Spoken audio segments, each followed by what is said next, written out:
Citizens of heaven hunger for God. That's what all the New Testament epistles are about. They're a manifesto of what citizens of heaven look like. That's what Paul wrote all those epistles about. Hungering for God is at the core of all true believers. And all of a sudden, the guide we follow, just like the Romans followed the laws of Rome, these are the laws of God.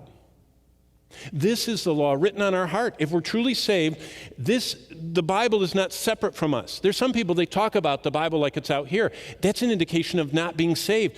The Bible is written on our hearts. We have a new heart, and the law of God is written on it. We reflect the new heart that we've been given, and we grow and we understand more, but we align with God from the inward person. True salvation implants a longing for God deep within us. And so basically, if we are saved, we have had an operating system transformation.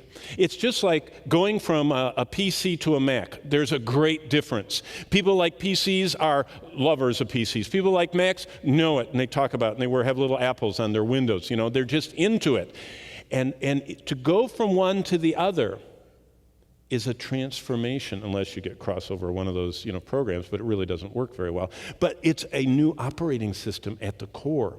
God says, when you get saved, when I got saved, my operating system, or the way I look on the world. See, the evidence of salvation is how you look on the world today. Are you living? You know what? And it's okay to say it. I won't scream and yell but I hear people saying things that I don't think they realize what they're saying. They'll excitedly say, we are going to build our dream house. And we've saved forever to buy the land, and now we've Pinterested all of the bathroom fixtures and all the stuff, and we're starting on our dream house. Did you know I have a dream house being built?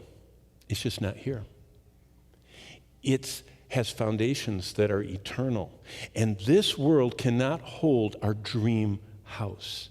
It's not of this world. Yet Christians live like the pagans.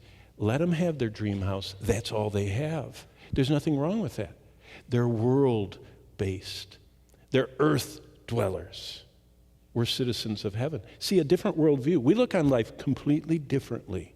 Our security, our satisfaction, our joy comes from something different than theirs.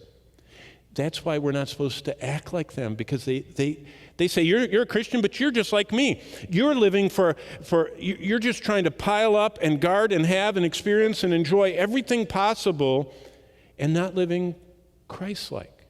Jesus came to serve, not to be served. Our culture says, get as many people serving you as possible. Get as much money so you can just have everything to the very end being served. We're supposed to be serving others, to be Christ-like. God is the center of our worldview. We measure everything by how it relates to God, not to me, not to my future, not to my security, not to my comfort, not to my convenience, to God. How does it fit to God? Does that please Him or not? See, we are either pleasing God or not. That's God-centered. God's glory is the focus of our life. Whether therefore we eat or drink or whatever we do, how we go to school, how we work, how we relate to people. Does it glorify God? When it doesn't, we agree with God that it didn't glorify Him. We ask Him to cleanse us. See, a Christian is characterized by constantly seeking to be cleansed from anything that displeases God. If you meet someone that never is consciously aware of displeasing God, they're probably not saved. Because the Spirit of God gets grieved and quenched within us instantly. And we say, don't take your joy from me. I want to glory focus my life on you. And your word is what feeds me. And again, the Bible is the evidence of health.